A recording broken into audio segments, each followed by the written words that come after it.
बिस्मिल्लाहिर्रहमानिर्रहीम। अस्सलामु अलैकुम वरहमतुल्लाहि वबरकातुहू।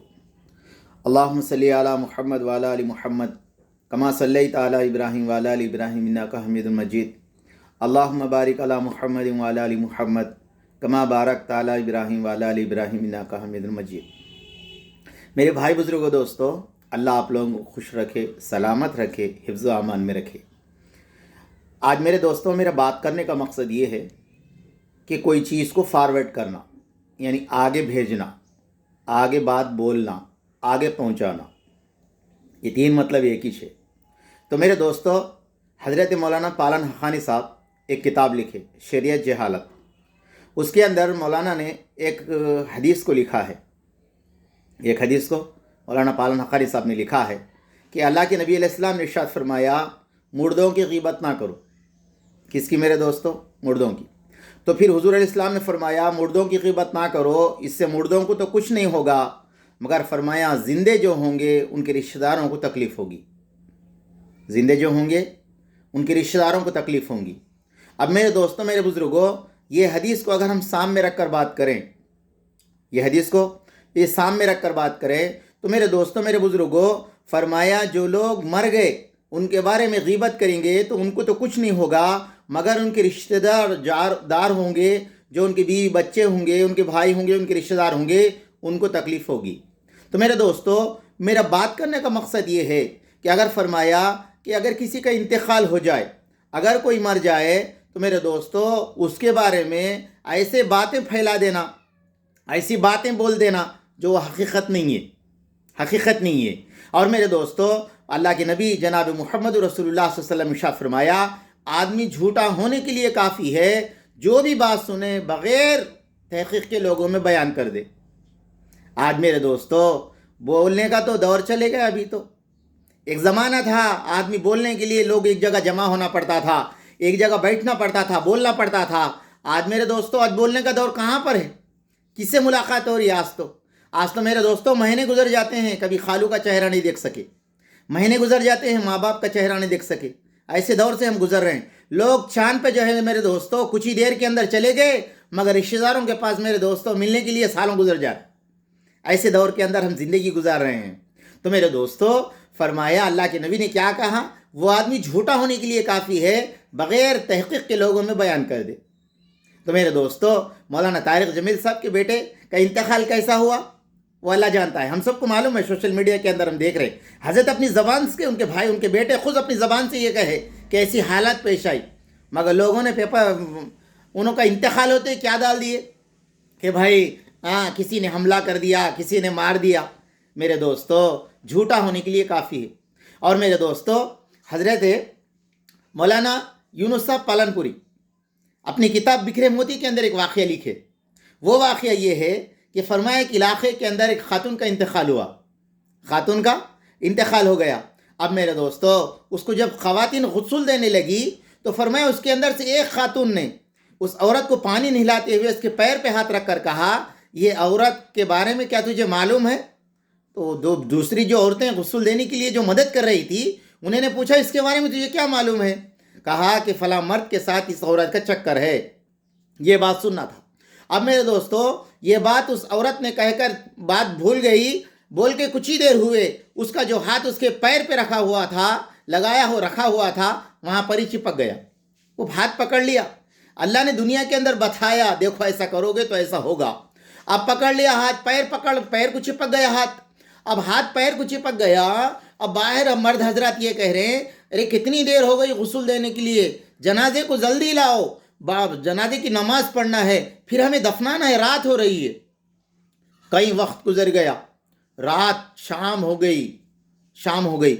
सारे मर्द हजरात बाहर से कहने लगे खातून से, क्या हुआ, तुम लोग जनाजा क्यों नहीं दे रहे? हमें लेके जाना है, जनाजे की नमाज पढ़ के दफनाना है।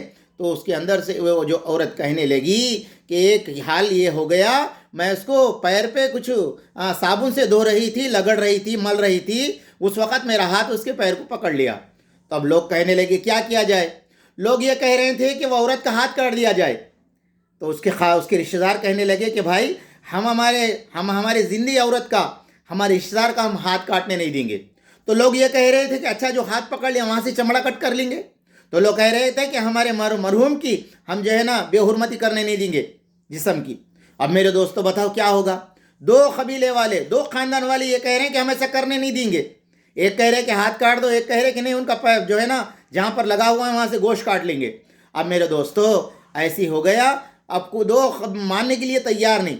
اس کے اندر کچھ لوگ صاحب سمجھ رہتے ہیں، انہوں نے کہا کہ اچھا ایک کام کرتے ہیں کہ یہاں سے مدینہ چلے، وہاں پر ایک بزرگ رہتے ہیں امام مالک رحمۃ اللہ علیہ، فرمایا ان کو بلا کر لائیں گے. اب میرے دوستو ایک خاصد گیا، جا کر کہنے لگا حضرت آپ سے جو ہے نا ایک ایسا مسئلہ پیش آیا ہے، آپ چلیے. اب میرے دوستو کتنے دن؟ 3 راتیں 3 دن، 3 راتیں 3 دن وہ جنازہ اسی طرح ہے، اور وہ عورت کا ہاتھ جو ہے نا پیر کے اوپر ایسی پکڑا ہوا ہے، وہاں سے عورت نہیں ہٹی. 3 راتیں 3 دن. پھر فرمایا حضرت امام مالک رحمۃ اللہ علیہ تشریف لائے. لانے کے بعد اب اس کے بعد میں پردے میں بیٹھ کر کہے بہن تم نے اس عورت کے بارے میں کچھ تو کہا ہے. تو اس وقت مرتا کیا نہ کرتا، مرنے والا کیا نہیں کرتا، زہر بھی کھا لیتا. اب میں مرنا ہے بولے تو اگر شفا کی نیت سے. اب فرمایا اس عورت نے کہا ہاں مولانا جب میں پیر کو دھو رہی تھی تو میں نے یہ الفاظ کہے، یہ میرا سہیلیوں سے. اچھا تو کیا بہن کبھی یہ الفاظ جو تم کہے کیا تمہارے آنکھوں سے دیکھیں کیا یہ عیب کو تم نے؟ بولے کہ مولانا میں تو میری آنکھوں سے نہیں دیکھی. اچھا تو کیا تم نے کبھی کسی کی زبان سے سنا ہے کہ یہ عورت ایسی ہے؟ تو کہا مولانا میں کسی کے کان سے، کسی کی زبان سے بھی میں اپنے کان سے نہیں سنی. تو پھر بولے مولانا، پھر اب کہا بہن تم نے یہ الزام اس عورت کے اوپر کیسے لگائے؟ تو اس کے بعد میں وہ عورت خاموش ہو گئی. حضرت تھوڑی دیر کے بعد بیٹھے رہے. اس کے بعد میں اللہ تبارک تعالیٰ نے ان کے دماغ کے اندر ایک بات ڈالی. مسئلہ ہے اگر کسی نے کسی پہ جھوٹی تہمت لگا دی، فرمایا اس کو 80 کوڑے مارنا. کتنے کوڑے مارنا؟ 80. معمولی بات نہیں ہے، یہ شریعت کا حکم ہے. دنیا سے صادق بچ جائیں گا، تم بچ جائیں گے، مگر اللہ کے پاس جب عرش کے میدان، حشر کے میدان کے اندر ٹھہریں گے نا، وہاں پر کوئی بھی نہیں بچے گا. وہاں پر دلیل بھی نہیں چلے گی، وکیل بھی نہیں چلے گا. وہاں صرف ہم ہوں گے اور ہمارے اللہ ہوں گے. اس وقت ہمیں دینا پڑے گا وہاں پر حساب، اگر اس کا یقین ہے تو. اب اس کے بعد میں اس نے کہا مولانا میں سنا بھی نہیں، میں نے دیکھا بھی نہیں. اس کے بعد میں حضرت نے کہا کہ 80 کوڑے مارنا ہے. اب مارو پیٹھ پہ 80 کوڑے، مرد مارنا، عورت نہیں مارنا. فرمایا 40 مار دیے، ہاتھ نہیں نکلا. 70 مارے، ہاتھ نہیں نکلا. 79 مارے، ہاتھ نہیں نکلا. 80 مارے جب ہاتھ نکل گیا. قیامت تک آنے والے انسانوں کے لیے امام مالک کا یہ جو مار ہے، یہ جو فتویٰ ہے، یہ مسئلہ ہے، فرمایا ہم سب کے لیے اگر آج ہم صبح سے شام تک جو فیس بک پہ، واٹس ایپ پہ جو ہم جھوٹے باتیں جو بھیجتے ہیں بغیر تحقیق کے، اگر میرے دوستو اللہ نہ کرے ہم سب کے ساتھ بھی اگر وہ بات اگر ہمارے پہ ہو جاتی تو آج ہم سب ڈیلی 80 کوڑے کھانا پڑتا تھا. تو اس لیے خاص کر کے کون سی بھی بات آپ کو بات کا علم نہیں ہے، آپ کو بات معلوم نہیں ہے، جھوٹی ہے، من گھڑت کہانیاں ہیں، اگر آپ اس کو فارورڈ کرتے رہیں گے، لوگ اس کو فالو کرتے رہیں گے، ایک دوسروں کو بھیجتے رہیں گے، اس کا وبال کس پہ ہوگا؟ اسی پہ ہوگا جس نے جھوٹی بات پھیلائی. اللہ کے نبی علیہ السلام نے ارشاد فرمایا سب سے پہلے منوس کام کرنے والا حضرت آدم علیہ السلام کا بیٹا قابیل تھا، اس لیے کہ اس نے ایک معصوم کی جان لی ہے.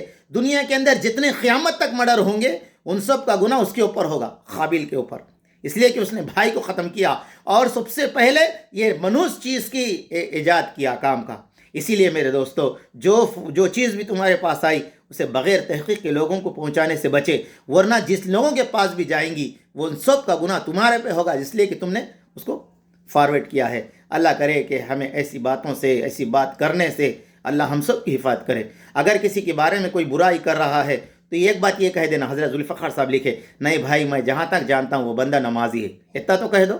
نہیں بھائی میں جہاں تک جانتا ہوں دیانت دار ہے، میں جہاں تک جانتا ہوں بندہ جو ہے نا سچا ہے، میں جہاں تک جانتا ہوں بندے کے اندر جو ہے نا اچھی خوبیاں ہیں، ایسی تو بیان کرو. میرے بھائیوں اگر ہم کسی کی تعریف نہیں کر سکتے کم سے کم کسی کی برائی تو نہ کرو، کسی کی غیبت تو مت کرو. ہم کسی کو کچھ نہیں دے سکتے، کسی کو برباد تو مت کرو.